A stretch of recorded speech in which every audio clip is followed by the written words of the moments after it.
dia siapa Bu? Apa? Ya sini ya. Gimana tekniknya biar nampak ramai? Ini kan tadi Pak Ustadz ini ya. Haji. Dari mana? Berapa persen? Cek TS tulus doa ya. Rahmatullahi wabarakatuh. Salam sejahtera buat kita semua. Yang terhormat Bu Kepala Sekolah SMK Negeri 1 Pangkatan, Ibu Haja Asdidawati SPD MPD sebagai keynote speaker kita. Dihormati Bapak narasumber Bapak Anton Sidabalok SPD MPD. Yang kami hormati Bapak Ibu Guru SMK Negeri 1 Pangkatan yang hadir di ruang guru SMK Negeri 1 Pangkatan. Puji syukur kita panjatkan kehadirat Tuhan Yang Maha Esa atas limpahan rahmat-Nya kepada kita semua sehingga kita dapat berkumpul di SMK Negeri 1 Pangkatan yang kita cintai ini. Dalam acara aksi nyata CGP Angkatan 10 Modul 1.4 Topik Budaya Positif Selasa 28 Mei 2024. Baiklah, saya akan membacakan urutan acara. Yang pertama, pembukaan oleh protokol yang sedang berlangsung. Yang kedua, menyanyikan lagu Indonesia Raya. Yang ketiga, pembacaan doa. Yang keempat, kata sambutan dari Kepala Sekolah SMK Negeri 1 Pangkatan. Yang kelima, paparan dari Bapak Anton Sidabalok. Keenam, tanya jawab. Yang ketujuh, penutup. Baiklah, sekarang kita memasuki acara yang kedua, menyanyikan lagu Indonesia Raya. Ada hadirin, silakan berdiri. Ibu Rumepea, dipersilakan untuk memimpin.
Hadirin dipersilakan duduk kembali.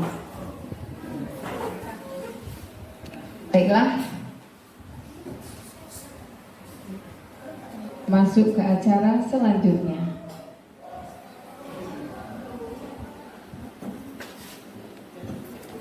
Bacaan doa oleh Bapak Tulus Mulyadi. Kepada Bapak kami persilahkan.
Assalamualaikum warahmatullahi wabarakatuh.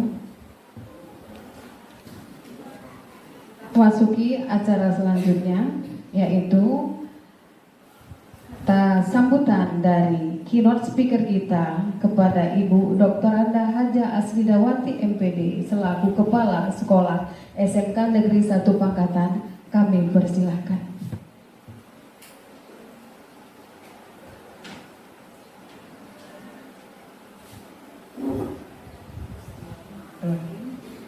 Assalamualaikum warahmatullahi taala wabarakatuh. Waalaikumsalam. Siang dan salam sejahtera buat kita semua. Alhamdulillahirrahmanirrahim. Puji syukur kita panjatkan kehadirat Allah Subhanahu wa taala. Kita masih diberi kesehatan dan kesempatan hingga dapat berkumpul di ruangan kita ini bersama mendengarkan paparan dari narasumber kita, yaitu tentang budaya positif. Ini sesuai dengan topik yang kita pilih di pengelolaan kinerja kita, di mana kita mengembangkan budaya positif di dalam sekolah kita ini, baik dalam diri kita sendiri selaku pendidik maupun tentunya kepada anak-anak kita semua. Harapan pengembangan budaya positif ini akan memberikan dampak yang lebih lebih baik lagi bagi peningkatan kualitas pendidikan di sekolah yang sama kita cintai ini. Yang saya hormati Bapak narasumber, Bapak Ibu Dewan Guru, bersama kita mendengarkan nanti dengan baik paparan yang ada. Kemudian saya berharap apa yang kita laksanakan pada hari ini bukan hanya dar seremonial, ya, bukan hanya sekedar berhenti sampai di sini, tetapi benar-benarlah kita terapkan nanti dalam pelaksanaan pekerjaan kita tentunya. Dan saya berharap untuk berikutnya rekan yang lain juga melaksanakan nyata sebagai lanjut akhir dari pembelajaran kita di PMM. Terima kasih kepada Bapak narasumber untuk pemaparan yang akan dilaksanakan nanti. Mudah-mudahan bermanfaat untuk kita semua. Selamat menjalankan kegiatan ini untuk kita semua. Billahi taufiq wal hidayah. Wassalamualaikum warahmatullahi wabarakatuh. Waalaikumsalam warahmatullahi wabarakatuh. Terima kasih kepada Ibu Kepala Sekolah. Baiklah, budaya positif merujuk pada setiap aspek dari lingkungan kerja, komunitas atau masyarakat yang mendorong pertumbuhan, kolaborasi, dan kesejahteraan individu. Ini melibatkan nilai-nilai norma-norma sikap dan perilaku yang mempromosikan kesempatan keterbukaan penghargaan serta ketahanan mental dan emosional. Budaya positif dapat memperkuat motivasi, meningkatkan produktivitas, membangun kepercayaan, dan meningkatkan kepuasan kerja serta kesejahteraan secara keseluruhan yang ada di lingkungan kerja kita. Semoga kita bisa mempraktekannya. Baiklah Bapak Ibu, Kombel kita sudah berdiri 1 tahun ya Bu Nike. Semoga kombel-kombel kita bisa seperti kombel-kombel sekolah yang lain. Baik Bapak Ibu, di sini acara selanjutnya adalah paparan dari narasumber kita, Bapak Antonio Sidabalok, SPD, MPD, MM, Guru Produktif Audio Video SMK Negeri 1 Pangkatan yang akan memaparkan tentang topik budaya positif. Mari kita sambut dengan aplaus kepada Bapak narasumber, kami persilahkan.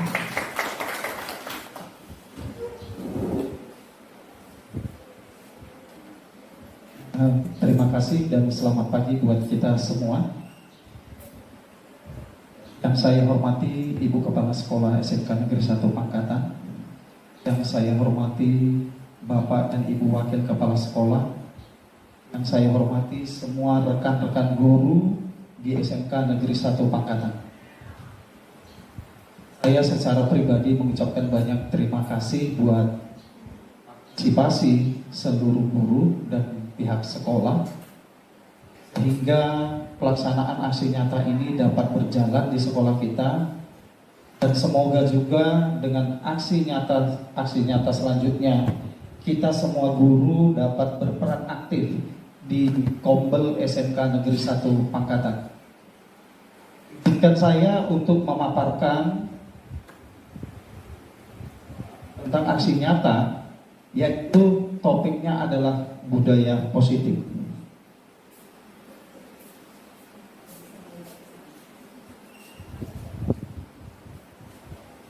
Ya agak enak, saya sebenarnya nggak enak berdiri di depan.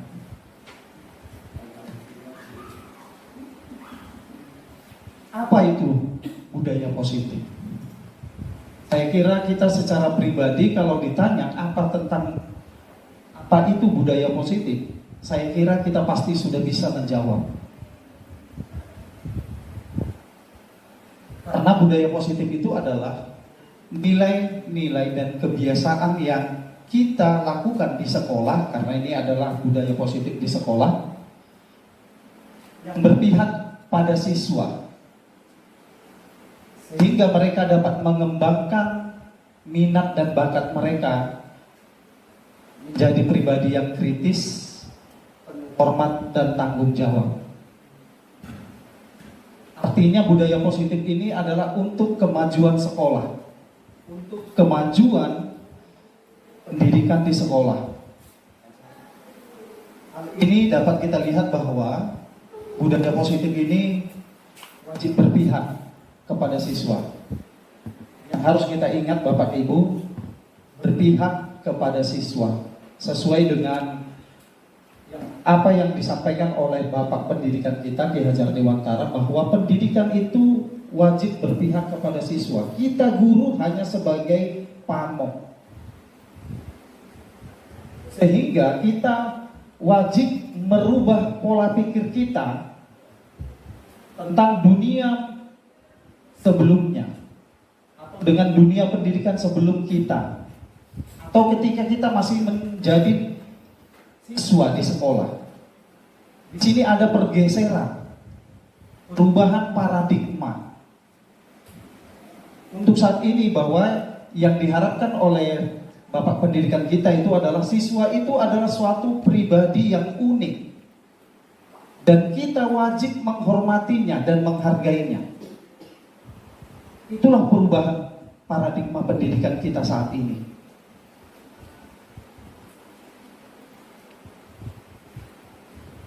Untuk membangun budaya positif, sekolah harus menyediakan lingkungan yang positif.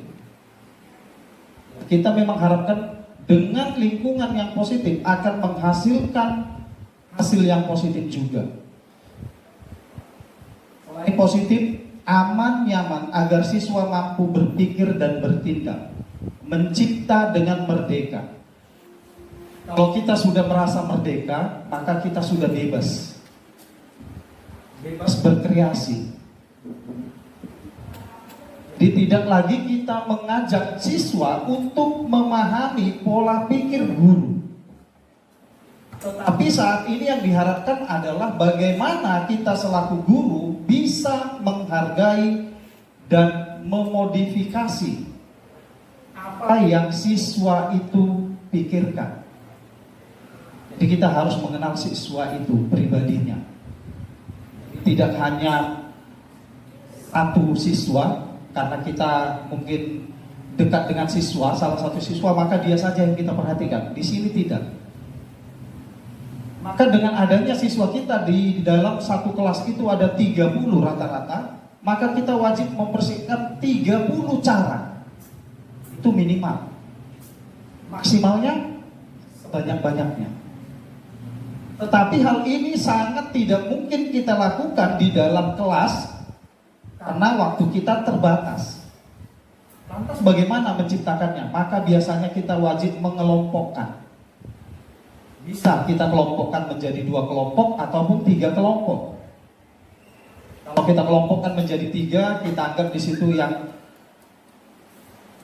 agak rendah, kemudian kita ambil yang sedang, dan kita ambil yang tinggi. Sehingga dengan pengelompokan ini kita dapat lebih mudah mengajari, mendidik, mencari cara sehingga pendidikan itu dapat belajar, dapat kita ajarkan kepada siswa dengan maksimal. Dengan lingkungan yang positif, maka diharapkan disiplin itu juga sangat terkait. Di mana disiplin itu? Disiplin tentang kontrol guru. Jadi kita di dalam pendidikan masa kini, guru hanya sebagai alat kontrol. Karena ilmu pengetahuan sudah banyak, bukan lagi hanya berasal dari bapak dan ibu guru di kelas. Jadi kita hanya tinggal mengontrol, memanfaatkan media yang ada, sehingga siswa dapat berkembang sesuai dengan keinginannya. Tetapi ini yang saya katakan tadi, mereka berkembang sesuai dengan keinginannya. Tetapi bukan berarti kalau keinginan siswa itu sepak bola, lantas kita biarkan aja sepak bola. Tidak, bukan seperti itu. Tetapi tetap kita kontrol. Nanti akan kita lihat bagaimana cara kontrol guru terhadap siswa. Ini yang saya katakan tadi. perubahan paradigma pendidikan masa dulu. Kalau pendidikan masa dulu ini dikenal dengan nama stimulus respon yang diperkenalkan oleh Ron D tahun 1905. Saya kira kita sudah tidak ada lagi yang lahir di 1905. Saya kira kita lahir di tahun modern. Inilah pendidikan yang tetap kita kecam sampai ketika kita masih menjadi siswa. Bisa kita bayangkan pendidikan yang kita terima itu adalah pendidikan tahun 1905, Bapak dan Ibu.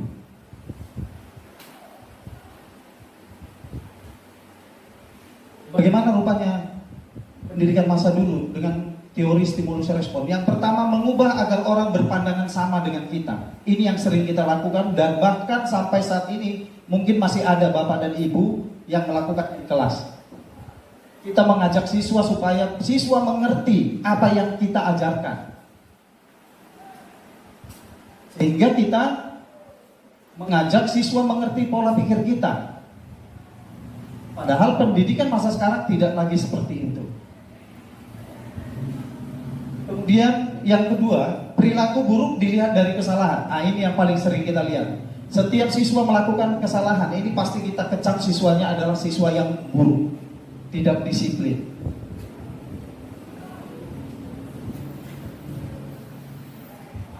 Karena segala tindakan yang dilakukan itu adalah sesuatu yang memang harus dikerjakan oleh seseorang. Baik itu apapun itu latar belakangnya sehingga dia berbuat demikian. Yang berubah, kalau kita lihat tadi, kalau mengubah orang lain mengerti kita, maka pendidikan masa sekarang itu dikenal dengan teori kontrol yang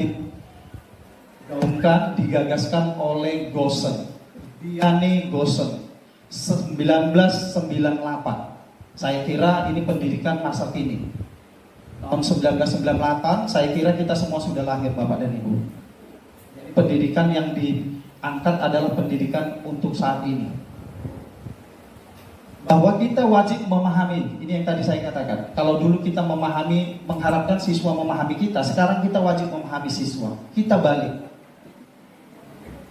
Sehingga kita bisa mengenal bagaimana siswa berpikir, bertingkah laku, dan bertindak.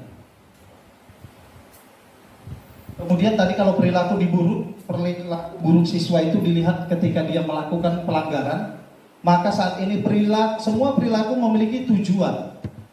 Ya sama dari Bapak dan Ibu. Ketika siswa kita banyak yang cabut dari belakang, ini karena mereka juga pasti punya tujuan. Karena mereka tidak akan mungkin melakukan lompat pagar ketika mereka tidak memiliki tujuan. Sekarang yang menjadi pertanyaan buat kita adalah, apakah tujuan siswa datang ke sekolah ini memang sudah kita penuhi? Atau justru keinginan mereka itu justru ada di luar mereka dapatkan. Maka ini biasanya wajib kita sebenarnya harus melakukan penelitian terhadap mereka yang sering cabut. Sebenarnya apa tujuan mereka cabut? Sehingga kita nantinya bisa mengantisipasi atau kita bisa menyiapkan. Karena tadi dikatakan bahwa kita menciptakan lingkungan yang positif. Maka kita ciptakan suasana yang positif di sekolah dengan harapan bahwa siswa tidak lagi mempunyai pikiran-pikiran yang positif di luar sana, kecuali setelah pulang sekolah. Kemudian kalau di stimulus respon pendidikan masa dulu, orang lain mengontrol saya. Ini yang contoh kita lakukan kepada siswa, bahwa siswa kita yang kontrol, sehingga kita sering memarahi siswa. Karena kita merasa bahwa kita adalah pengontrolnya. Sedangkan pendidikan masa sekarang diharapkan itu yang bisa mengontrol diri saya itu adalah saya sendiri. Sehingga apa yang terjadi? Yang terjadi tadi kenapa siswa cabut? Karena yang bisa mengontrol dirinya cabut adalah dirinya sendiri, bukan kita, Bapak Ibu. Mau kita buat peraturan dilarang cabut, dilarang lompat pagar, karena yang bisa mengontrol diri mereka itu adalah mereka sendiri. Ini yang harus mulai kita ubah paradigma tadi, pola pikir kita terhadap dunia pendidikan masa sekarang. Karena itu kita harus bisa memahami orang lain sehingga orang lain juga dapat memahami kita. Kemudian yang keempat, saya bisa mengontrol orang lain. Nah ini tadi, ini sebenarnya berkaitan dengan nomor 3, orang lain bisa mengontrol kita. Kemudian kalau masa sekarang, saya tidak bisa mengontrol orang lain. Ini yang saya katakan tadi Bapak dan Ibu, bahwa kita selaku guru tidak bisa mengontrol siswa kita secara pribadi. Sehingga kita selalu menyalahkan siswa cabut. Boleh nanti kita ke depan, kita bekerja sama semua bagaimana mengantisipasi siswa cabut. Ataukah memang tujuan mereka datang ke sekolah ini ada yang tidak terpenuhi sehingga mereka mencari tujuan di tempat lain. Kemudian yang kelima, pemakaian akan dilakukan jika, ini salah ketik ya Bapak Ibu, bukan pemakaian, pemaksaan. Pemaksaan akan dilakukan jika bujukan gagal. Ini biasa kalau kita lakukan terhadap anak kita di rumah. Anak kita mungkin kita bujuk sampai berulang kali, puluhan kali bahkan ratusan kali. Tetapi bujukan kita ini akan berubah ketika kita menghadapi siswa, karena siswa bukan anak kita kandung. Mungkin sekali, 2 kali, mungkin 3 kali. Sehingga ada kata pepatah lelaki mengatakan jangan sampai 3 kali. Tetapi kalau anak kita 1000 kali pasti akan kita bujuk. Jadi kita biasanya memaksa, kepada siswa juga kita biasa memaksa. Ketika siswa tidak mengerjakan tugas, kita pasti akan memberikan tugas yang lebih berat. Ini dengan ibarat saya katakan yang ringan saja mereka tidak mampu mengerjakan, apalagi kita kasih yang berat. Jadi jangan kita salahkan mereka ketika mereka semakin tidak mengerjakannya.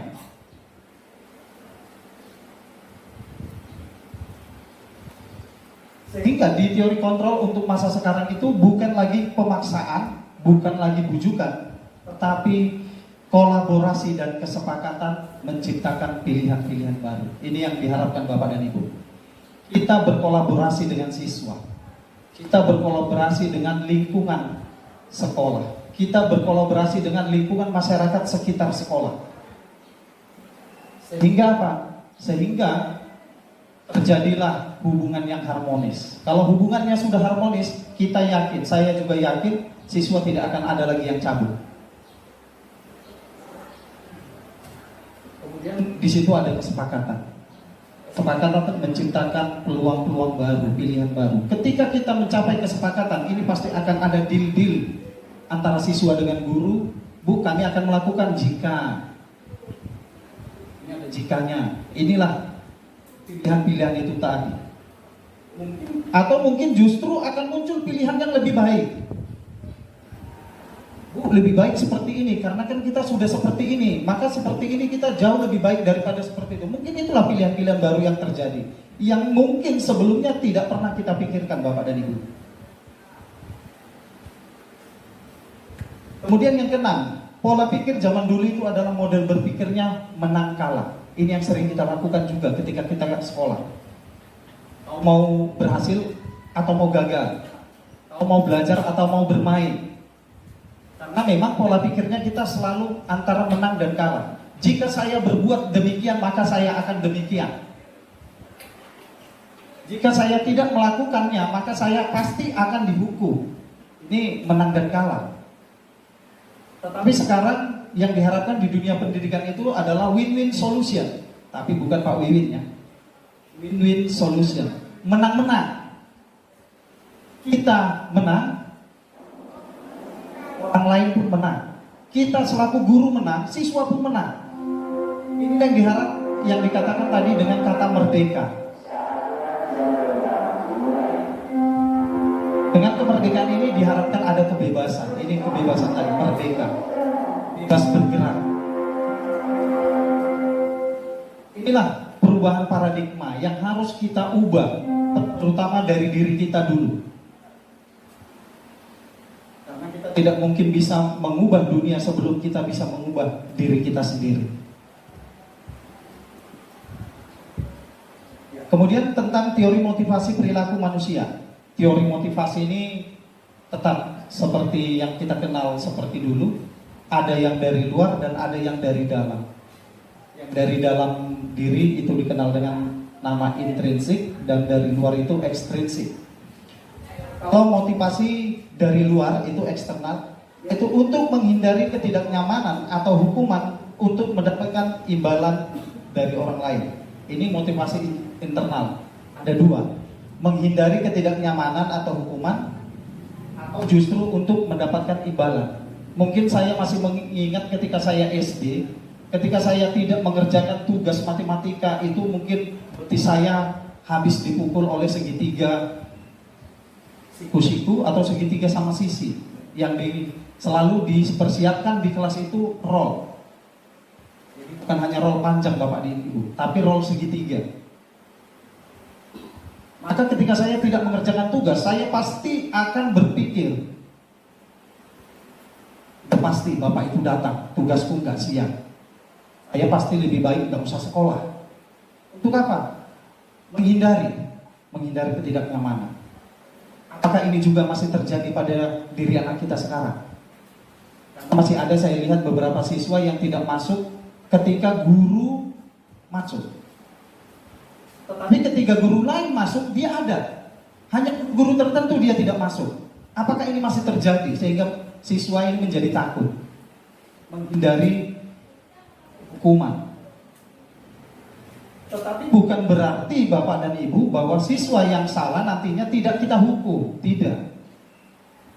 Kita tetap pasti akan menghukum, tetapi hukumnya berubah. Bagaimana hukum itu bisa membangkitkan semangat anak untuk merubah dirinya. Kemudian saya masih mengingat juga ketika saya SD, ketika saya mengerjakan tugas 1, ini biasanya diberi tanda oleh guru, baik berupa bintang dan lain sebagainya. Semakin banyak bintang yang saya dapat, biasanya nilai saya di akhir semester, nilai rapor pasti tinggi. Ini karena saya mendapat imbalan tadi.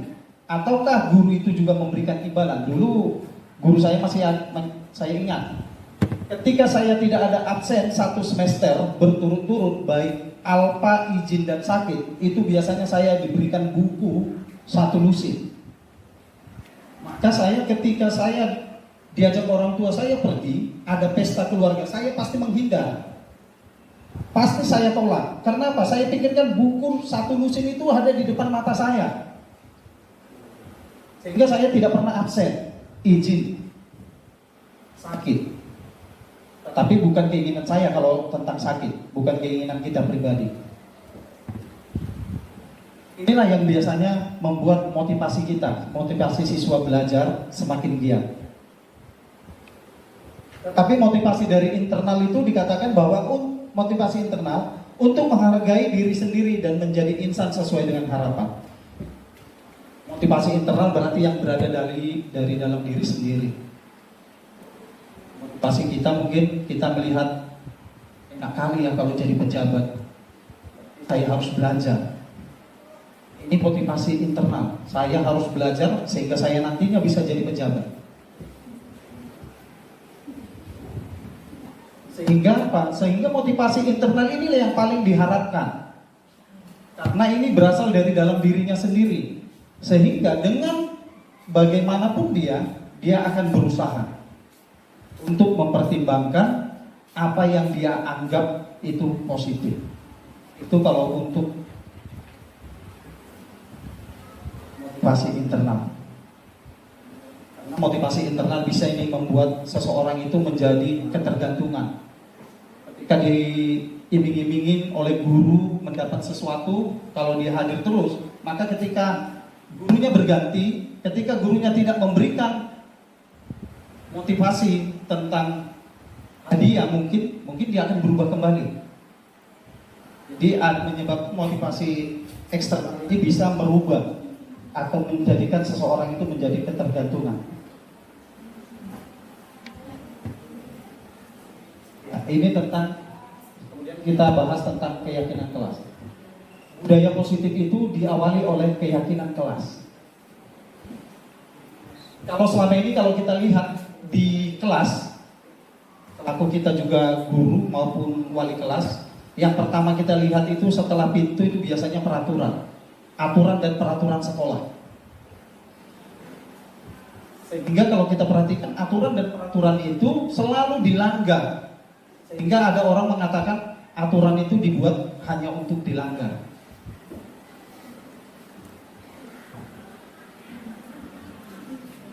Kenapa aturan itu untuk masa sekarang tidak diperlukan? Sebenarnya bukan tidak diperlukan, tetapi bergeser. Aturan dan peraturan itu sekarang diganti menjadi keyakinan kelas. Ini yang pertama. Keyakinan kelas. Mengapa keyakinan kelas dibutuhkan? Ketika awal kita masuk ke dalam kelas, supaya apa yang kita sepakati itu bisa terwujud. Karena keyakinan kelas ini asalnya adalah dari intrinsik. Intrinsik masing-masing individu, masing-masing siswa. Karena ini berasal dari diri, maka diharapkan ketika siswa melakukan, dia pasti akan betul-betul melakukannya. Tidak seperti peraturan yang berada di kelas kita sekarang, yaitu peraturan-aturan sekolah. Karena peraturan sekolah itu sepihak. Yang membuat itu pihak sekolah. Siswa tidak pernah dilibatkan, ikut campur di dalam pembuatan peraturan sekolah.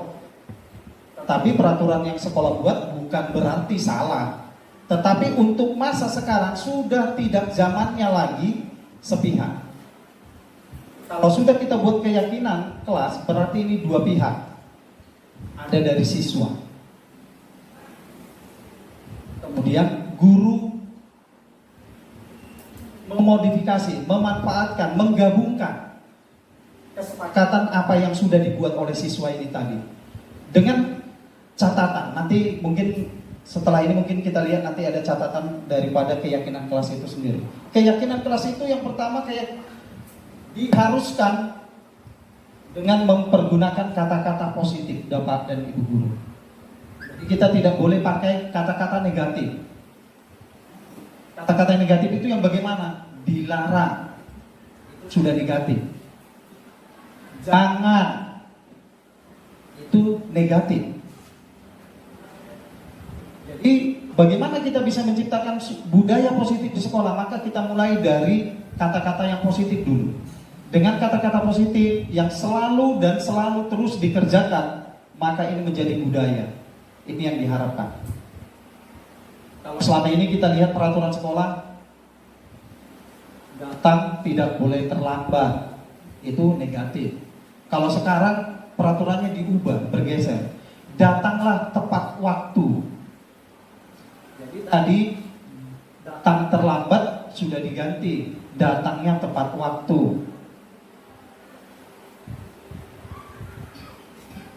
Ini diharapkan mempergunakan kata-kata positif. Dan tidak boleh kata-kata itu panjang-panjang Bapak dan Ibu. Singkat tapi padat. Sehingga apa? Sehingga ketika kita membuat suatu keyakinan, keyakinan kita itu mudah kita ingat. Jangan panjang dan jangan bertele. Jadi singkat, padat, dan jelas. Dengan keyakinan yang sudah kita terapkan, maka diharapkan nantinya ini akan menciptakan lingkungan yang positif. Karena kita berharap apa yang kita kerjakan, kalau kita sudah melakukan yang positif, maka kita pasti akan harapkan hasilnya juga positif. Setelah kita nantinya sering melakukan yang positif, di lingkungan juga positif, maka nanti ini menjadi suatu kebiasaan, budaya. Kalau saya pribadi, mungkin budaya saya itu bangun tidak pernah terlambat. Saya kalau sudah jam 5 nggak bisa tidur lagi Bapak dan Ibu. Karena sudah menjadi budaya saya. Walaupun saya tidur jam 4, jam 5 pasti saya bangun. Itu budaya.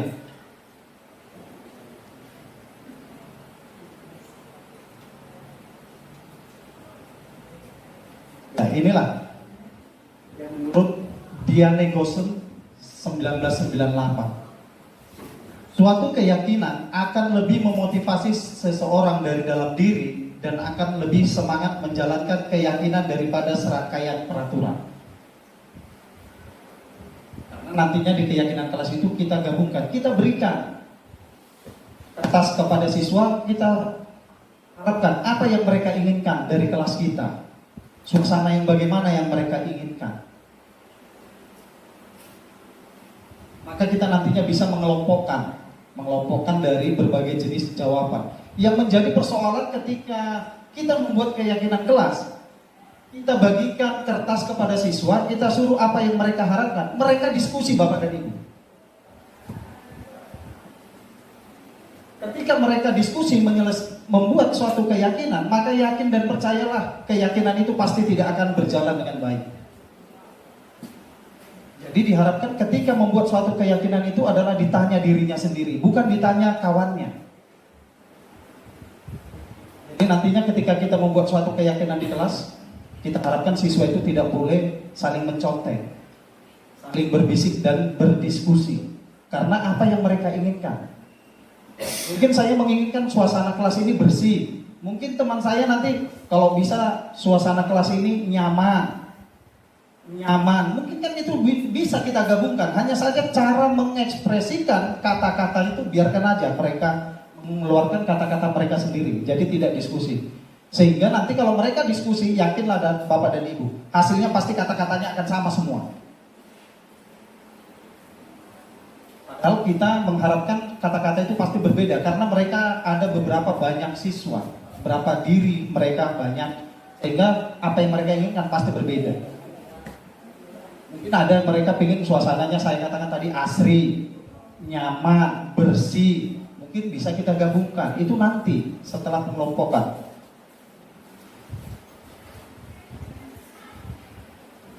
Nah, di sini, bagaimana cara membuat keyakinan kelas itu? Yang pertama bersifat konkret, nyata, tidak perlu panjang. Kalau memang cukup satu kata. Pernyataan berupa universal, artinya menyeluruh, terbuka. Kemudian harus dalam bentuk positif. Ini yang saya katakan tadi Bapak dan Ibu. Kemudian keyakinan kelas tidak terlalu banyak. Tidak boleh terlalu banyak. Mungkin siswa kita tadi 30, ketika kita mengatakan bagaimana yang mereka inginkan dari kelas itu, mungkin ketika kita gabung, mungkin hanya 3 atau 4 itu, atau bahkan 5. Walaupun mereka tidak saling mencontek. Kalau mencontek Bapak dan Ibu, yakinlah keyakinan kelas itu pasti hanya ada 1 atau 2. Bukan berarti kalau dibilang tidak boleh banyak, udah kita biarkan aja, jadi mencontek, jadi cuma 2 aja. Sehingga nanti ketika mereka melanggar, mereka mengatakan, oh itu kemarin bukan aku itu Bu, aku mencontek dari sampingku nyaku Bu. Jadi akan muncul seperti itu. Karena memang bukan yang berasal dari dalam dirinya sendiri. Dan yang terakhir itu, bagaimana keyakinan kelas itu dapat ditinjau dari waktu ke waktu.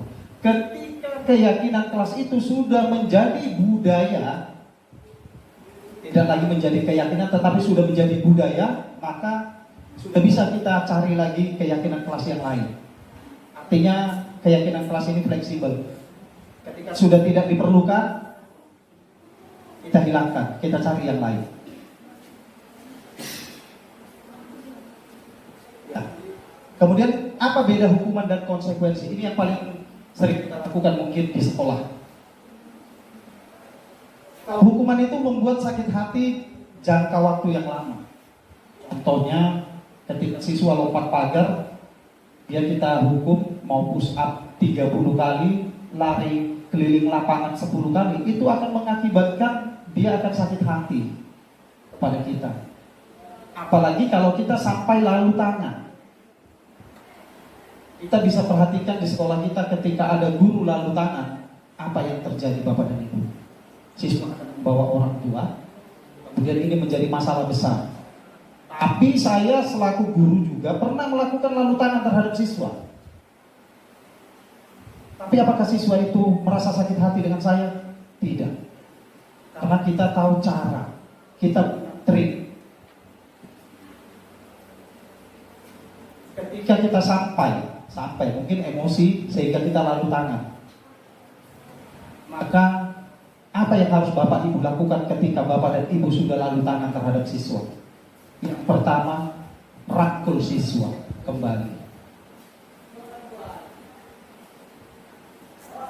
Untuk apa? Menenangkan. Bapak dan ibu emosinya tenang, siswa tersebut juga bisa menjadi tenang kembali.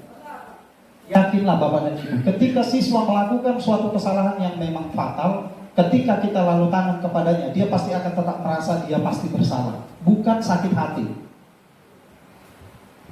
Ini yang perlu kita terapkan sebenarnya, hukuman itu. Jangan setelah kita hukum kita biarkan. Apalagi ketika siswa bermasalah dengan guru, dengan salah satu guru lain ikut-ikutan. Ini yang menjadi persoalan di sekolah kita terkadang. Ketika ada siswa A bermasalah dengan saya, teman saya guru lain ikut mencampuri. Maka terkadang siswa akan bisa menimbulkan sakit hati kepada bapak dan ibu yang tidak ada urusan tetapi ikut mencampuri. Jadi kita kerjakanlah apa yang menjadi kerja kita, tupoksi kita, sehingga kita tidak mencampuri tupoksi guru lain. Akibat hukuman anak membenci disiplin. Itu yang saya katakan tadi. Kalau terlambat, mungkin kalau Pak Wiwit ada siswa terlambat masuk pagi disuruh pusat 30 kali. Maka ketika besoknya guru piket lain ternyata hanya disuruh tutup sampah, maka si anak tetap, karena siswa kita yang terlambat itu aja ya. Maka siswa tadi akan mengatakan, oh Pak Wiwin itu kejam kali itu. Kalau kami terlambat push up 30 kali, kalau Bu Nike cuma kutip sampahnya paling nyapu ruangan BK. Sehingga si anak terkadang bisa sakit hati terhadap disiplin itu sendiri. Kemudian paksaan. Siswa pasti akan merasa terpaksa ketika kita katakan masuk di sekolah ini 7.30. Tapi saya yakin bukan cuma siswa kan Bapak dan Ibu, kita juga pasti merasa tertekan. Ya Pak Wiwin. Kalau Pak Wiwin nggak tertekan dia karena kampungnya di sini.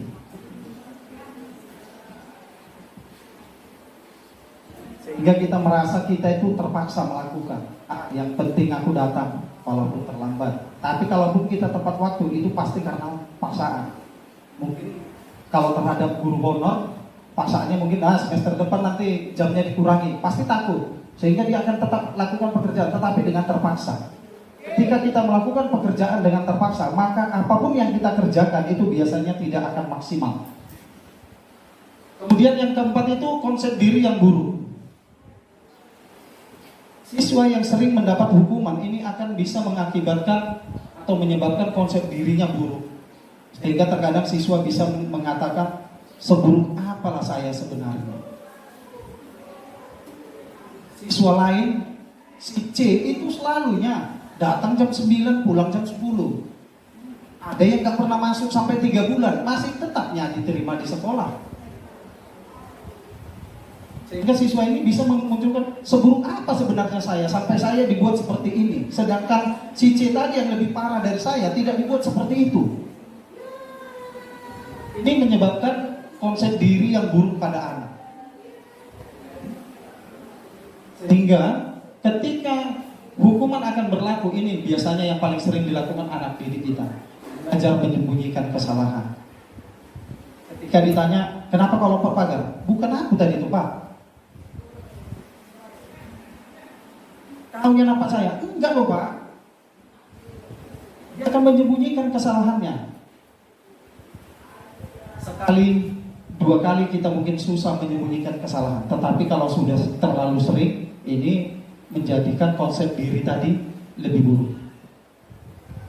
Sehingga kita untuk saat ini tidak lagi mengatakan hukuman, tetapi konsekuensi.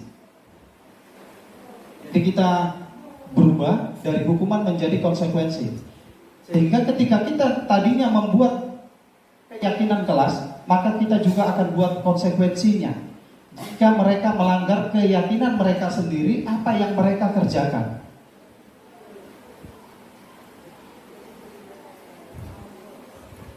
Jadi bukan lagi sanksi, tetapi konsekuensi. Artinya ketika dia melanggar, dia wajib konsekuen melakukannya. Karena dengan melakukan konsekuen itu hanya menyakiti anak dalam waktu dekat. Tadi dikatakan kalau hukuman itu jangka waktunya lama, tetapi kalau konsekuensi jangka waktunya dekat. Kenapa? Hanya ketika dia melakukannya saja dia merasa sakit hati. Tapi begitu selesai, iya ya, orang akunya yang membuat konsekuensinya, bukan orang lain. Berbeda dengan peraturan tadi kan Bapak Ibu. Aturan dan peraturan sekolah yang membuat itu adalah pihak sekolah. Jadi satu arah, hanya pihak sekolah, siswa nggak pernah dilibatkan. Tetapi ketika konsekuensi ini kita lakukan, siswa terlibat di dalamnya. Sehingga karena konsekuensi itu adalah berasal dari diri siswa, maka ketika dia melakukan konsekuensi itu, dia merasa dirinya tidak sakit hati. Dia nggak akan sakit hati terhadap kita guru, karena itu konsekuensi itu berasal dari mereka sendiri. Sehingga ketika mereka melakukannya, mereka akan lebih tenang dan mengerjakan dengan sukarela, tidak paksaan. Yang kedua, anak lebih menghargai disiplin. Akan lebih menghargai disiplin. Kalau tadi anak benci sama disiplin, tetapi dengan konsekuensi ini anak akan lebih disiplin. Oh, aku nanti jadi ngerjakan ini pula. Saya akan melakukan ini pula kalau saya melanggarnya. Jadi dia akan berharap dengan secara tidak langsung dia akan memaksa dirinya sendiri untuk melakukannya, sehingga dia lebih menghargai disiplin itu sendiri. Kemudian akibat dari konsekuensi ini adalah stimulus dan tanggapan. Kalau tadi paksaan ini stimulus, artinya apa? Wah, aku nanti kalau nggak aku kerjakan, kalau aku terlambat, aku akan seperti ini karena janji kami seperti itu. Dia itu akan menstimulus dia untuk tidak melakukan kesalahan. Ketika dia sudah merasa stimulus itu cukup baik, maka dia akan langsung menanggapi, oh berarti saya harus seperti ini, supaya saya tidak diinikan, supaya saya tidak melakukan konsekuensi yang sudah kami buat. Jadi itu adalah stimulus dan tanggapan. Kemudian konsekuensi akan menyebabkan konsep diri yang baik.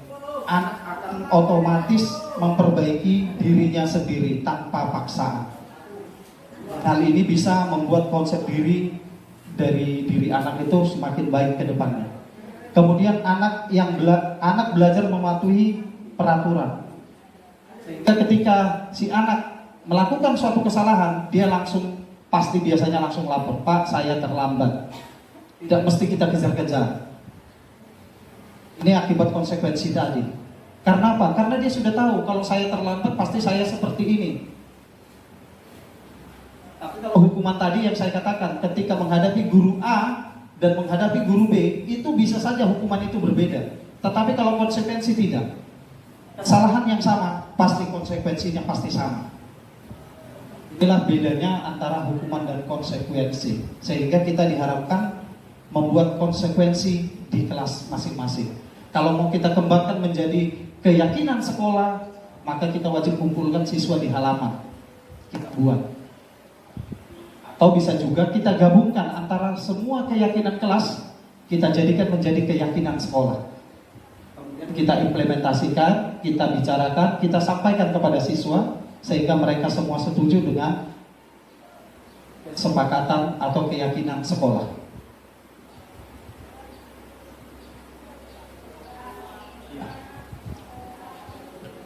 Kemudian tentang kebutuhan dasar manusia.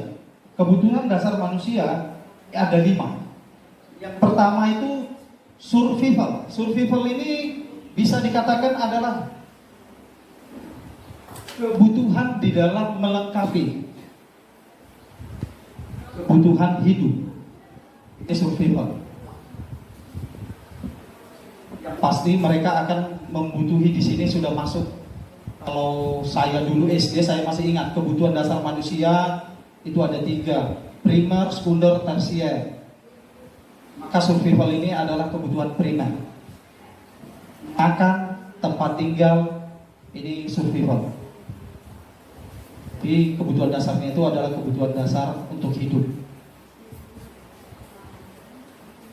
Kalau saya ditanya, ketika kita sudah kenyang, makan sepuasnya, biasanya kita pasti lebih mudah berpikir. Kalau perut sudah kenyang, pasti kita tidak akan pernah berpikir yang lain-lain. kita tidak akan pernah berpikir untuk negatif. Kadang orang bisa mencuri karena memang dia kelaparan. Ketika seseorang memukul temannya, itu pasti akan ada karena sesuatunya. Apakah karena dia merasa tertekan, atau karena dia merasa itu sudah sebagai penguasa? Tetapi yang pertama yang harus dipenuhi kita adalah survival, ya, untuk hidup. Kemudian kita akan mencari cinta kasih. Cinta kasih itu kita diterima.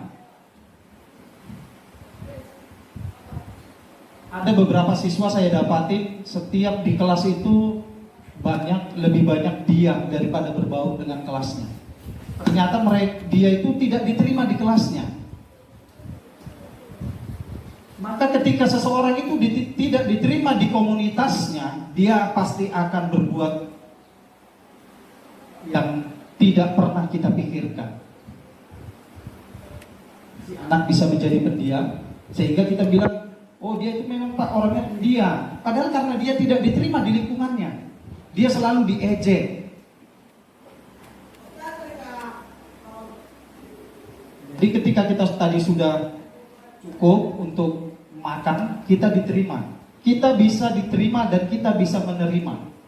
Artinya kita memang butuh cinta kasih dan wajib membagi cinta kasih. Kemudian kalau kita sudah dicintai dan diterima, ini biasanya kita pasti akan lihat lagi, ada kesenangan.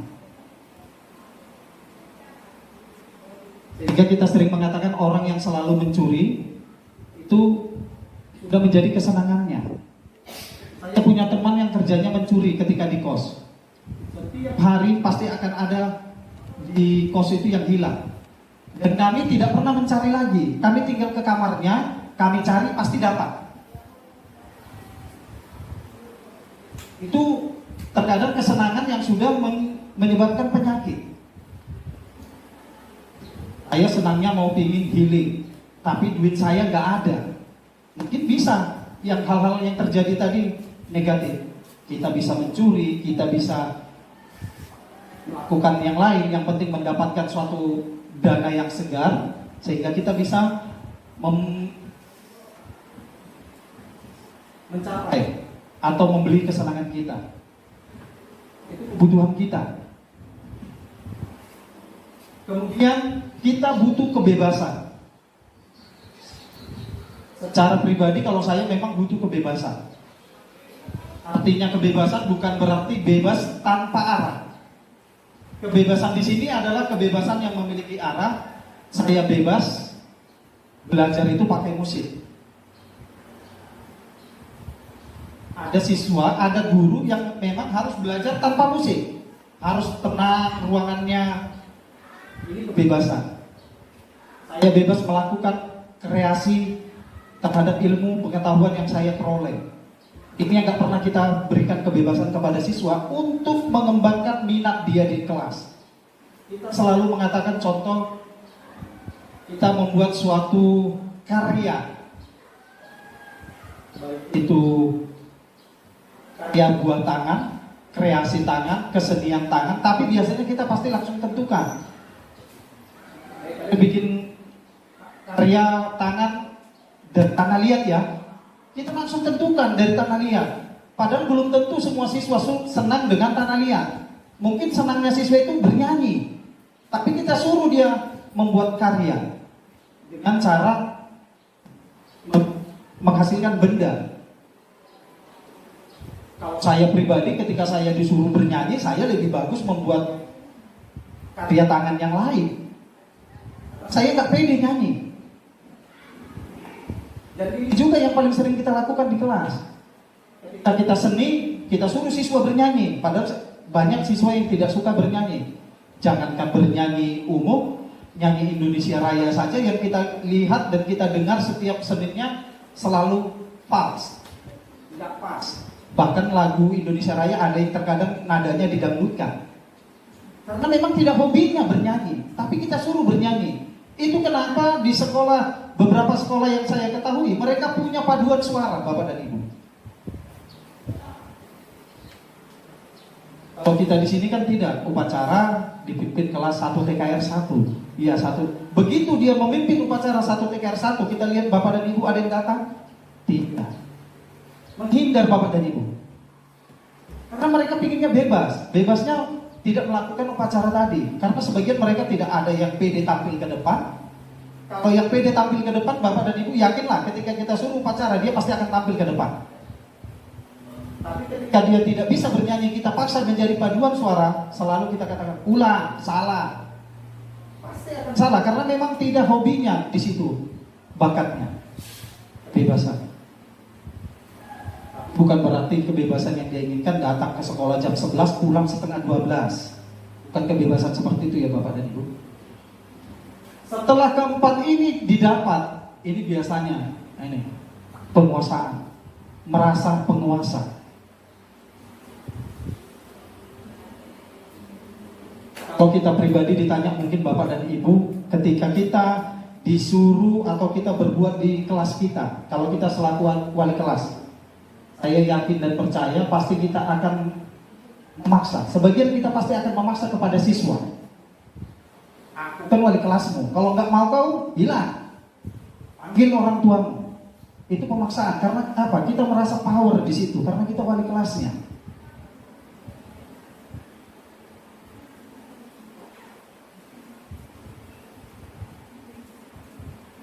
Tetapi penguasaan yang diharapkan di sini adalah ketika kita sudah mencapai, kita bisa memberikan bantuan, kita bisa memberikan masukan kepada orang lain, itu kita sudah termasuk sebagai penguasa Bapak dan Ibu.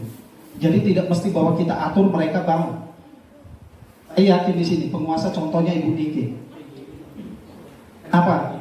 Buktinya begitu kita menjelang akhir semester semuanya mendekat ke Ibu Nike. Untuk mengapa? Bu Nike berkuasa mengeluarkan sertifikat. Itu kan salah satu contoh kuasa. Dan kuasa yang seperti inilah yang diharapkan, kuasanya positif. Tapi jangan Bapak dan Ibu ketika Bapak dan Ibu meminta sertifikat dari Bu Nike, nggak dikasih Bu Nike karena Bapak dan Ibu tidak mengikuti diklatnya. Lantas Ibu bilang, Bu Nike ini perasaan kejamnya ini, nampak kali penguasa. Padahal kita sendiri yang salah, tapi kita menyalahkan orang lain terhadap kesalahan kita. Kita limpahkan kesalahan kita itu terhadap orang lain. Jadi penguasaan di sini adalah penguasaan yang positif. Ketika kita bisa membantu teman, itu kuasa. Kalau Ibu Nike mengatakan, kau mau sertifikat, nah kita setengah jam, pasti ketika Bapak dan Ibu butuh, pasti akan Bapak dan Ibu datang untuk mendapatkannya. Itulah kuasa itu tadi. Dan saya kira kita semua pasti berharap dan ingin menjadi penguasa. Tapi penguasanya pasti akan berbeda-beda. Kemudian ini mungkin yang kedua sebelum terakhir. 5 posisi kontrol guru. 5 posisi kontrol guru itu yang pertama adalah penghukum. Yang kedua itu pembuat rasa bersalah. Ketiga itu teman. Keempat itu pemantau. Dan yang terakhir itu manajer. Kalau kita perhatikan di sekolah kita, saya yakin ini yang paling sering kita buat. Penghukum. Sikit-sikit siswa terlambat hukum. Cara menghukum ini Bapak dan Ibu boleh kita lihat di sini. Ketika guru melakukan penghukuman, biasanya guru itu pertama itu menghardik, menunjuk, menyindir, menyakiti. Itu pasti. Dari situ kita bisa lihat apakah guru itu sebagai penghukum atau tidak.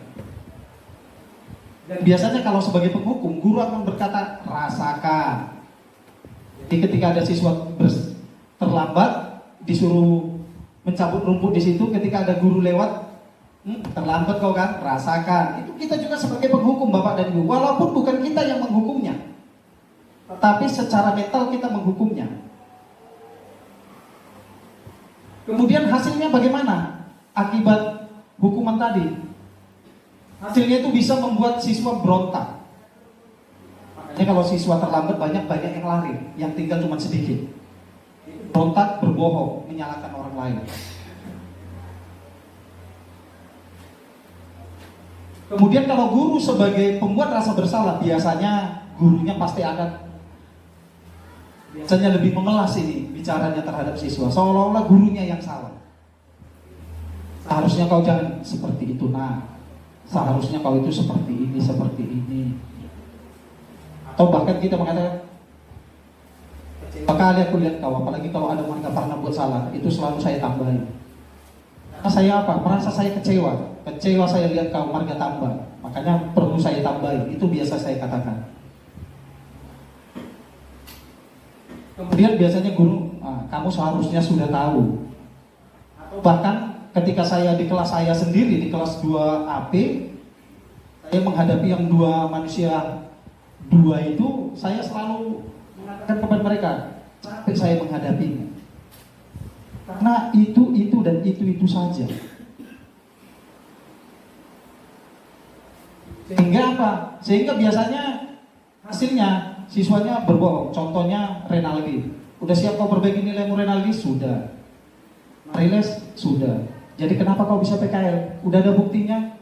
Sudah Pak. Siapa yang mengatakannya? Miss Nia. Karena itulah Pak kami bisa PKL. Ketika sekarang saya tanya, mana raportmu? Nilainya sudah jadi. Itulah Pak. Ada apa Bu Mia ke sekolah Pak? Biar saya datang. Terkadang hal-hal seperti ini membuat kita semakin kecewa terhadap diri anak. Ataukah saya memang diri saya tidak mampu mendidik yang dua itu, saya juga tidak tahu. Mungkin dengan semakin bertambahnya dan kita selalu belajar dan belajar terus, mungkin kita nantinya pasti akan bisa mencari solusi terhadap mereka berdua. Kemudian identitas guru sebagai kontrol. Kalau kita sebagai teman, ini biasanya saya lakukan terhadap siswa AP, saya sebagai teman. Sehingga banyak bapak dan ibu guru melihat mungkin saya terlalu kompak kepada siswa, karena saya mengharap memang saya beranggapan mereka itu adalah teman saya. Sehingga apa? Sehingga saya tahu apa yang mereka butuhkan.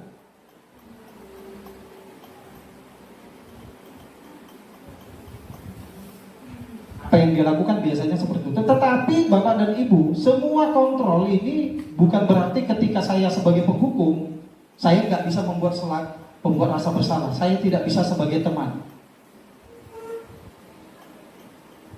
Semuanya bisa dan semuanya baik. Kemudian yang keempat itu sebagai pemantau.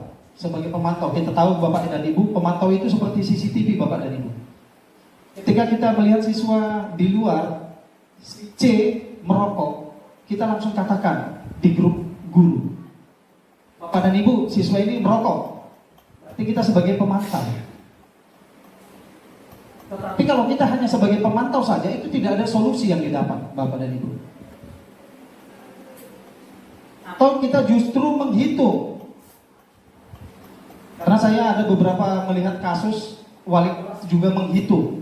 Ada hitungannya, siswa terlambat 2 poin, siswa cabut 5 poin. Jadi dia juga menghitung, itu sebagai pemantau. Saya nggak tahu apa yang terjadi dan tergantung kesepakatan mereka. Berapa poin mereka baru dapat konsekuensi yang mereka sepakati. Tetapi itu salah satu contoh dari guru pemantau. Kemudian yang terakhir itu adalah sebagai manajer. Yang paling diharapkan Bapak dan Ibu untuk saat ini, posisi kontrol guru itu adalah sebagai manajer. Kalau manajer itu banyak Bapak dan Ibu pertimbangan. Ketika seseorang melakukan kesalahan, selaku manajer dia pasti akan bertanya, mengapa dia melakukannya? Karena apa? Apa rupanya yang menyebabkan dia berbuat seperti itu? Lantas kalau sudah kau lakukan seperti itu, gimana perasaanmu rupanya? Kalau nggak kau lakukan, apa yang terjadi rupanya samamu?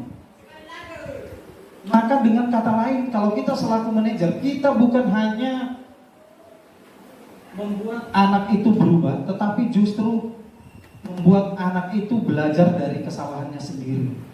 Kalau manajer Bapak dan Ibu, kita manajer, suatu manajer kita langsung menghukum, hei kau terlambat, potong gajimu 10%. Mungkin 1 bulan dan Bapak dan Ibu perusahaan Anda tutup karena karyawan Anda habis. Jadi kalau manajer Bapak dan Ibu banyak segi, banyak cara, banyak yang harus dia tinjau, dia selidiki. Kenapa mereka berbuat? Rupanya kalau nggak diperbuat, kalau sudah diperbuat seperti itu, apa yang dirasakan rupanya? Maka dengan kata lain, kalau kita selaku manajer, maka kita bisa menyelesaikan masalah dengan solusi. Bukan berarti kita garda oto ya Bapak dan Ibu, menyelesaikan masalah tanpa masalah.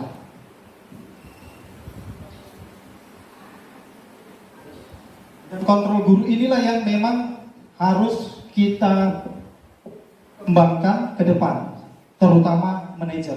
Tetapi bukan berarti kita sebagai penghukum tidak. Saya punya kasus yang baru terjadi di kelas kami, di jurusan kami di 3AP. Ketika UKK peralatan kami hilang Bapak dan Ibu sekitar 20 peralatan. Saya sudah melakukan berbagai cara. Penghukum ini saya buat Bapak dan Ibu terakhir. Saya selaku teman, saya tanya satu persatu, saya tanya, nggak ada Bapak dan Ibu yang mengaku. Ketika ada yang mengaku hanya 1-2 orang. Kembali peralatan itu hanya 3. Dan yang hilang 20.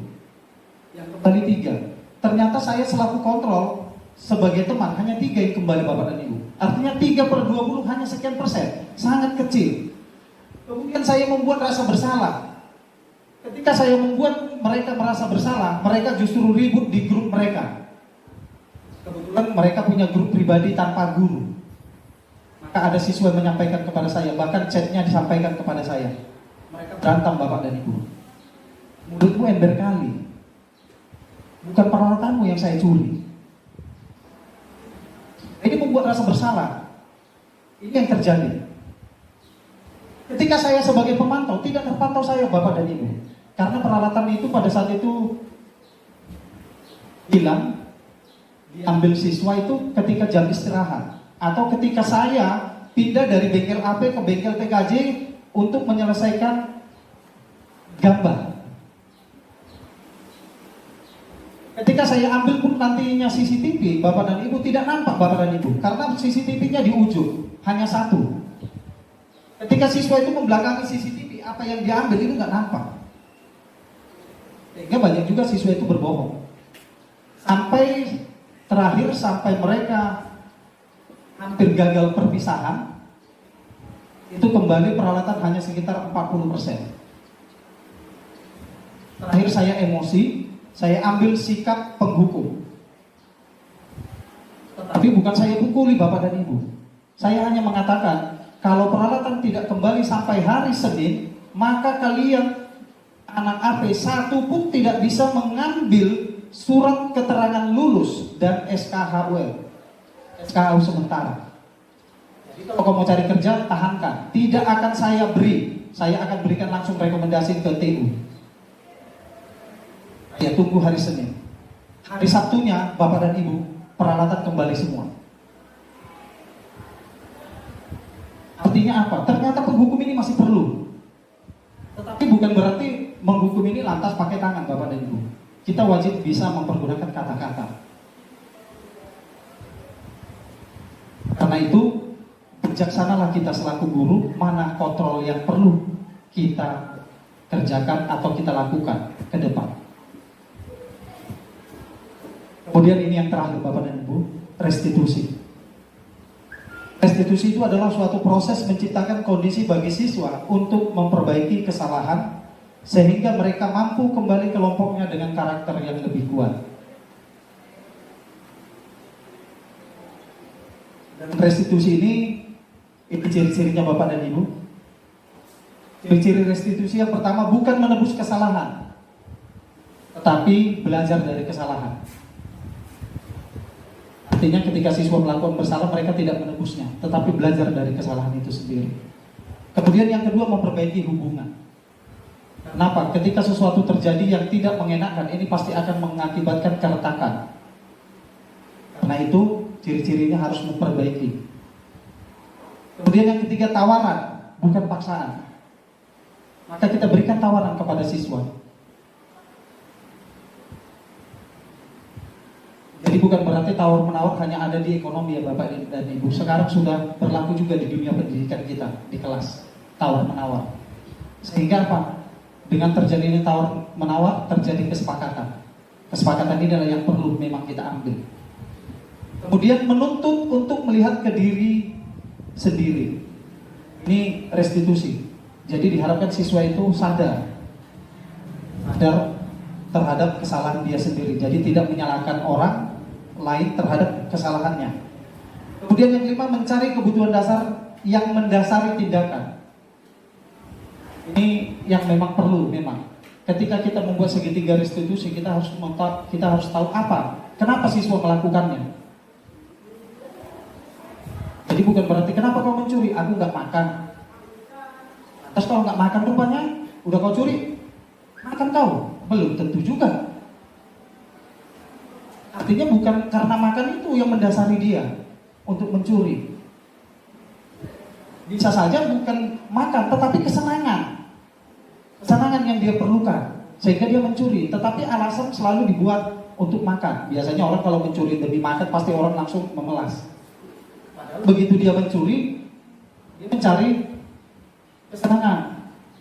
Dengan kata lain seperti yang terjadi paling banyak di lingkungan kita ya, sabu-sabu. Mencuri, uangnya untuk beli sabu-sabu, bukan untuk beli makan. Tetapi untuk kesenangan tadi Bapak dan Ibu. Tapi ketika ditangkap polisi, dia pasti akan katakan untuk makan Pak. Tapi ketika ditelusuri, ternyata bukan untuk makan, tetapi untuk kesenangan. Maka kita harus melihat sampai ke sana.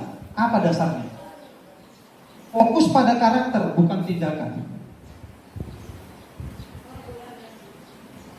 Ini yang paling mungkin sampai saat ini saya masih belum bisa terkadang. Saya harus masih lebih banyak belajar. Kenapa dikatakan karakter bukan tindakan? Ketika siswa yang saya katakan agak bandel lah saya katakan, agak nakal lah. Nanti kalau bandel beda, berandalan nanti. Tapi kalau kenakalan masih bisa diperbaiki. Siswa yang agak nakal, ketika dia melakukan kesalahan, kita pasti langsung vonis, memang kau seperti itu. Kita langsung vonis. Padahal dikatakan tadi bukan mendasarkan pada tindakannya, tapi pada karakternya. Coba kalau ketika siswa yang baik, selalu tepat waktu, ketika dia melakukan sesuatu, kita yakin pasti gak percaya aku kau berbuat seperti itu. Kenapa lah? Kesabaran kita itu justru bisa teruji ketika menghadapi siswa nakal. Kalau siswa yang baik, saya kira kita nggak akan pernah emosi. Mau melakukan kesalahan apapun siswa yang baik itu, pasti kita tidak akan pernah emosi menghadapinya. Mungkin kita hanya menyesali, kok bisa lah kau seperti itu. Mungkin hanya seperti itu. Tetapi siswa yang nakal tadi, ketika melakukan sedikit kesalahan, kita langsung memvonisnya, Bapak dan Ibu. Ini yang terjadi paling sering. Jadi yang diharapkan tadi di sini adalah karakternya, bukan tindakannya, karakter. Kemudian ciri-ciri restitusi itu adalah cara untuk memperbaiki diri. Kemudian yang ke-8, fokus pada solusi. Artinya segitiga restitusi ini wajib Bapak dan Ibu, ketika ada masalah kita wajib menyelesaikan dan kita wajib memberikan solusi. Solusi itu adalah solusi yang terbaik, bukan solusi terbaik menurut Ibu, tetapi menurut siswa. Kemudian yang terakhir itu mengembalikan ke kelompoknya. Biasanya siswa yang sudah melakukan kesalahan, biasanya ketika kita kembalikan ke kelompoknya Bapak dan Ibu, ini biasanya dikucilkan oleh teman-temannya. Inilah yang menyebabkan dia kadang semakin nakal. Karena sudah dicap oleh teman-temannya nakal.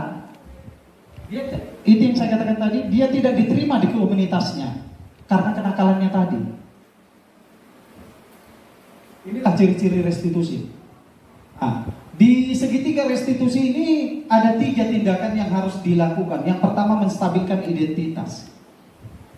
Menstabilkan identitas artinya menstabilkan emosional. Ketika kita emosi, kita bisa melakukan tindakan di luar batas kita. Kita bisa melakukan apa yang sebenarnya tidak perlu kita lakukan. Ini emosional. Sehingga terkadang tindakan kita ketika emosi itu tidak mencirikan diri kita sendiri. Maka ini wajib kita stabilkan. Ketika anak melakukan kesalahan juga kita stabilkan Bapak dan Ibu emosionalnya. Ketika kita sudah menstabilkan emosionalnya, maka kita validasi tindakannya. Dengan cara bagaimana? Maka kita kembalikan kepada siswa. Yang kau lakukan kira-kira melanggar aturan nggak? Melanggar keyakinan kelas yang kita buat tidak? Maka dengan kata lain, validasi ini bisa menyebabkan siswa tadi merasa bersalah, menimbulkan rasa bersalah.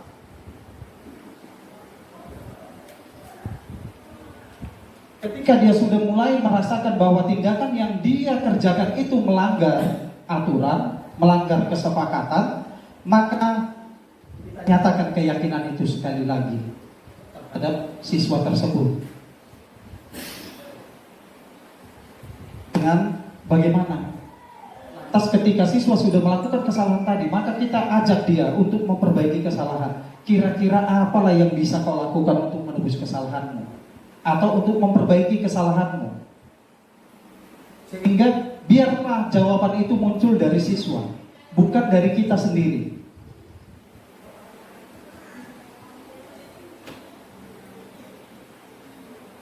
Ini saya kira hampir sama seperti ketika kita menjelang akhir semester Bapak dan Ibu. Ketika siswa banyak tidak mengerjakan tugas, ketika siswa tidak melakukan UTS, mungkin bisa kita cari, bisa kita panggil.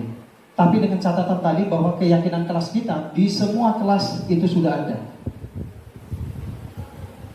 Sehingga kita bisa melakukan segitiga restitusi ini untuk memperbaiki kesalahan, supaya kesalahan yang sama tidak terulang ke depan. Jadi dari teori kontrol tadi yang perlu kita pelajari, yang perlu kita terapkan itu paling utama itu adalah manajer. Kemudian kita lakukan dengan segitiga restitusi. Saya kira pendidikan kita pasti akan semakin baik, budaya positif di sekolah kita akan semakin meningkat, sehingga kualitas pendidikan kita pasti akan semakin maju. Jadi kita tidak perlu Bapak dan Ibu mengontrol siswa. Karena kita tidak bisa menyalahkan Bapak dan Ibu lingkungan kita. Kalau saya pribadi, ketika saya sekolah, itu sekolah saya Bapak dan Ibu SMK Percut Setuan itu pagarnya hanya setinggi pinggang Bapak Ibu. Luas 5 hektar lebih, hampir 6 hektar. Siswa 2.000, tapi siswa nggak ada yang cabut Bapak dan Ibu. Tapi ketika budaya positif kami lakukan dulu di sekolah, saya baru sekarang merasakannya. Ketika ada siswa cabut di luar, itu biasanya masyarakat sekitar langsung bilang, "Pak, ini siswanya. Pak, itu Pak, sembunyi Pak." Itu yang terjadi kalau budaya positif Bapak dan Ibu sudah berkembang di sekolah kita dan di lingkungan sekolah kita. Tetapi di lingkungan sekolah kita belum sampai ke sana Bapak dan Ibu. Bahkan siswa yang cabut mau disembunyikan Bapak dan Ibu. Karena itu memang ke depan kita wajib merubah dulu. Merubah. Apa yang kita rubah? Diri kita dulu. Setelah diri kita, keyakinan kelas kita dulu.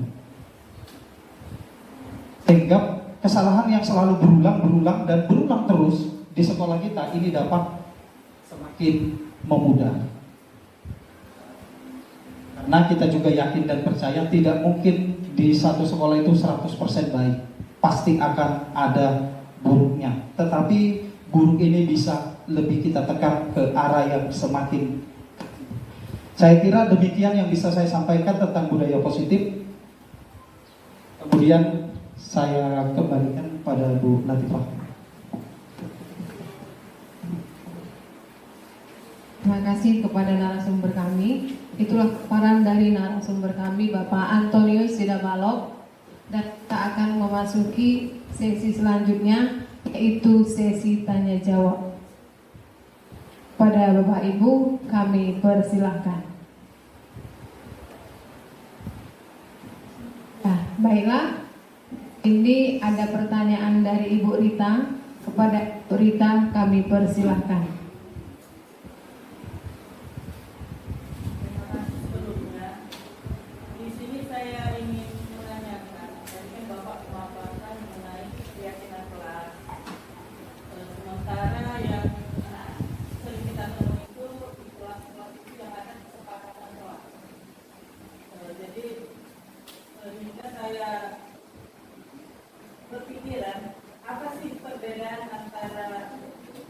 keyakinan kesepakatan kelas itu dengan keyakinan kelas.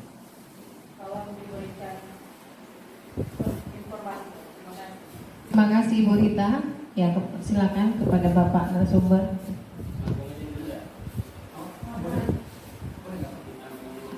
Kita tampung dulu. Oh iya, baiklah, kita masuk ke penanya yang kedua. Pada Bapak Plus Mulyadi, kami persilahkan. Ya, terima kasih atas kesempatan yang diberikan kepada saya. Yaitu tadi Bapak menerangkan mengenai budaya positif dan budaya positif yang berpihak kepada siswa. Nah, mohon berikan contoh positifnya mengenai budaya positif yang berpihak kepada siswa. Jadi bisa dulu sementara. Terima kasih. Ya, pertanyaan keduanya contoh dari budaya positif. Akan kepada penanya ketiga, atau kita jeda dulu Pak? Satu sesi dua-dua dulu ya Bapak dan Ibu. Ya, silakan kepada Bapak narasumber.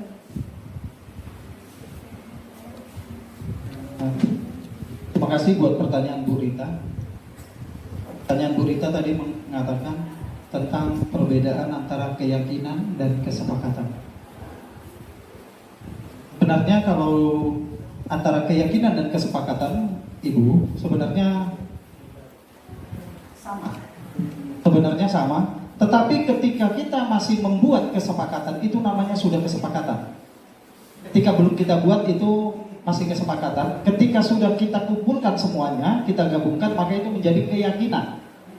Kita sepakati dulu, baru kita yakin. Sehingga ketika awal kita memasuki kelas, kita buat kesepakatan tadi, itu masih kesepakatan. Tetapi ketika sudah kita kumpulkan, kita gabungkan jawaban-jawaban yang mirip dan sama, itu menjadi suatu keyakinan.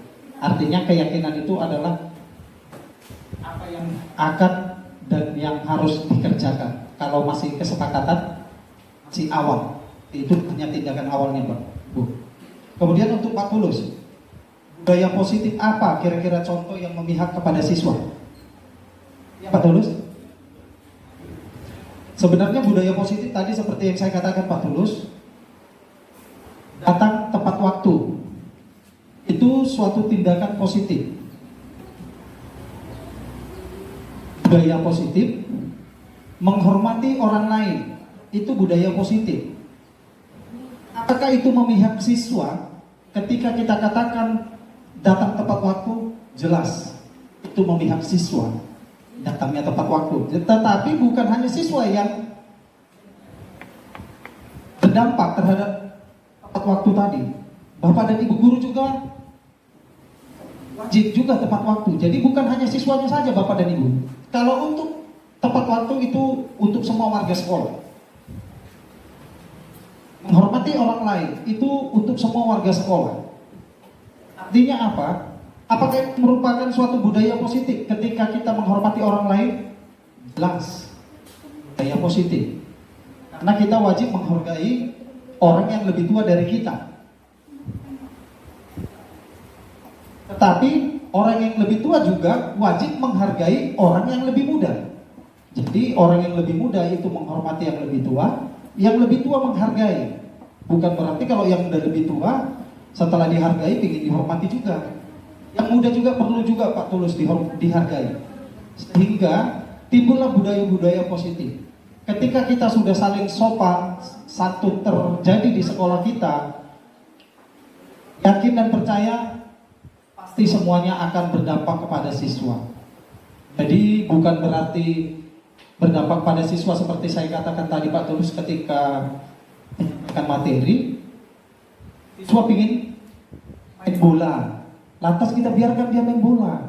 Bukan hal-hal seperti itu bukan positif. Itu positif memang ketika memang pelajarannya olahraga Pak Tulus. Tapi ketika pelajarannya produktif, itu jelas bertentangan.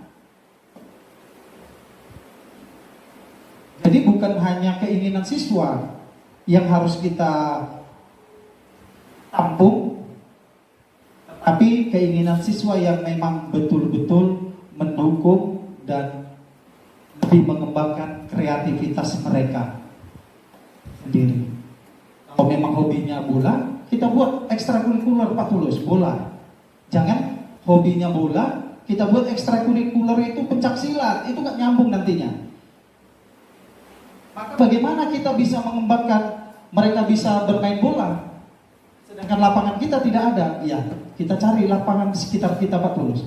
Kalau kita tidak ada guru olahraga yang bisa membawa siswa tentang bola kaki, kita cari gurunya Pak Tulus, atau minimal pelatihnya. Bukan berarti karena ada gurunya, guru olahraga. Kebetulan guru olahraga kita Pak Popo. Pak Popo itu rekreasi dan rekreasi. Urusan Bapak itu rekreasi, bukan berarti nanti lantas dibawa Pak Popo mereka berekreasi. Padahal materi mereka hanya 2 jam, dibawa rekreasi pula nanti mandi ke Sungai Bila. Waktu jalan setengah jam, PP 1 jam, tinggal 5 menit aja di situ. Buka baju habis waktunya. Jadi bisa kita kembangkan melalui ekstrakurikuler. Segala keinginan siswa bisa tetap kita akomodir, dan kita juga wajib menyediakan sarana dan prasarana yang memadai untuk itu. Demikian Pak Tulus. Terima kasih. Baiklah, kita masuk ke penanya selanjutnya. Silakan Bapak dan Ibu. Ada lagi? Nah, silakan kepada Ibu Nika. Terima kasih Bu Basita. Saya ingin bertanya kepada Pak Aston, bagaimana ketika mereka membuat kesepakatan kelas atau keyakinan kelas, ada beberapa siswa menulis, makanya di sticky note, belajar sambil minum atau makan, atau ada siswa menulis di kesepakatan kelas itu ataupun keyakinan kelas berpakaian belajar sambil ngemil, itulah contohnya. Ada beberapa siswa membuat seperti itu, apa yang harus dilakukan? Terima kasih. Silakan.